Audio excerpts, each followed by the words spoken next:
Bonsoir tout le monde.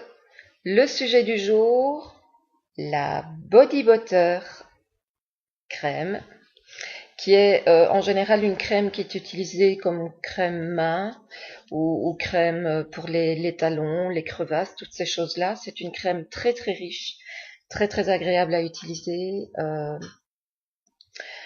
qui sent très bon. Je vais y venir un petit peu plus tard.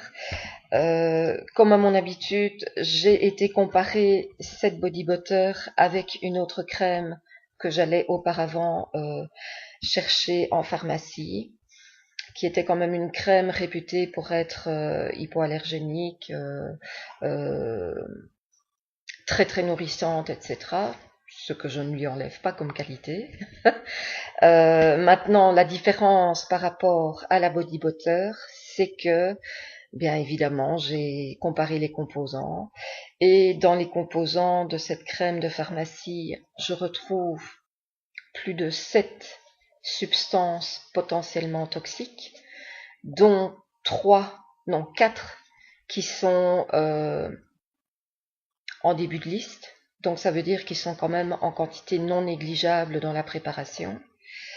En comparaison, la body butter contient 5 substances potentiellement toxiques. La première se retrouve à la 12e place dans la liste.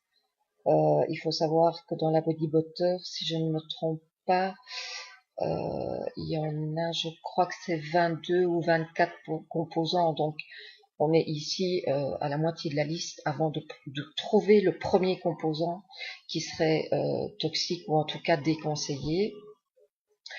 Euh, le composant qui le suit de 2 places est aussi, mais lui, il est moyennement déconseillé. En fait, moi, je le classe dans la zone orange. Donc voilà, il y a pire, mais il y a mieux aussi. Et pour les 3 composants restants, ils sont les 3 derniers de la liste. Donc voilà, tout ça pour vous dire que euh, c'est vraiment en proportion infime par rapport à tous les composants de cette crème. Ce que j'ai encore envie de vous dire au niveau des composants, c'est qu'on retrouve dans la crème Body Butter, on y retrouve de l'huile de jojoba, de l'huile d'avocat, de la glycérine, euh, du beurre de cacao, de la squalane.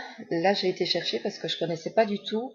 Et en fait, la squalane est un dérivé de la squalène qui, elle, est une substance extraite du foie de requin et qui est très très riche aussi en comment est-ce que je vais dire, en composantes grasses pour enrichir la crème. Alors, ce sont des flacons de 125 millilitres. Il en faut très peu. Je vais vous montrer, moi, la quantité que je mets. Hop, pour ma main. Et encore là, je pense que j'en ai mis trop. C'est le gros problème des produits modernes, pas molaires, des produits modernes, c'est qu'il en faut vraiment très peu. Et comme on n'est pas habitué à utiliser de façon parcimonieuse les crèmes ou même les produits de lessive, les produits de vaisselle, etc. Souvent il y a du gaspillage. Je ne parle pas que pour cette crème-ci, je parle pour le gel douche, pour enfin plein d'autres produits dont j'aurai l'occasion de vous parler dans d'autres vidéos.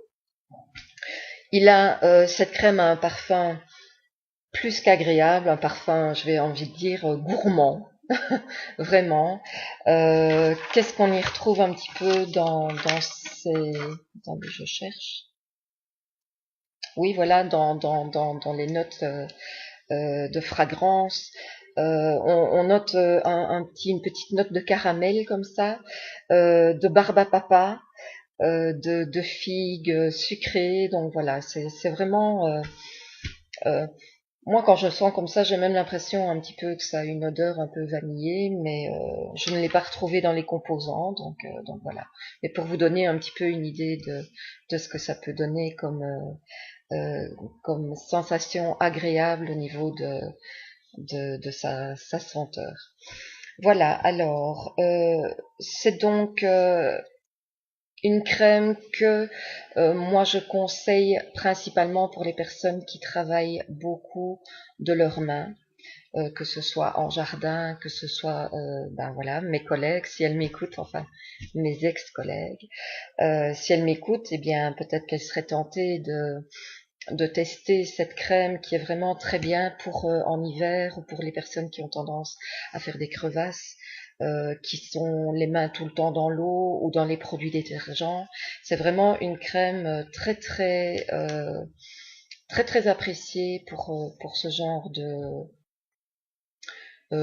clients entre guillemets. Moi, je la conseille aussi pour tout ce qui est endroit un peu plus sec de la peau. Moi, je l'utilise certains jours comme vraiment crème corporelle, mais pas tous les jours parce que pour moi, ce n'est pas nécessaire. Maintenant, au niveau des coudes, au niveau des genoux, au niveau des talons, ce sont des endroits qui sont souvent plus secs, qui se desquament plus vite. Eh bien voilà, vous pouvez franchement l'utiliser, vous verrez une différence très très rapidement et elle est agréable à appliquer et elle pénètre très vite. Voilà, qu'est-ce que je peux encore vous dire? J'essaye de faire plus court. Vraiment, j'essaye euh, d'être le plus succinct possible. Eh bien, je pense que voilà, j'ai fait le tour de cette crème. J'ai l'impression à la limite d'oublier plein de choses quant à son utilisation, mais voilà, en gros, c'est toutes ces qualités-là qu'on qu'on lui préfère son utilisation par rapport à peut-être une lotion plus traditionnelle ou par rapport à certaines crèmes mains qui, pour ma part, ne m'ont pas convaincue. Donc voilà, je vous répète, le body butter, une crème à avoir chez soi pour avoir une peau saine, bien hydratée et souple. Voilà, je vous souhaite une bonne soirée. Au revoir.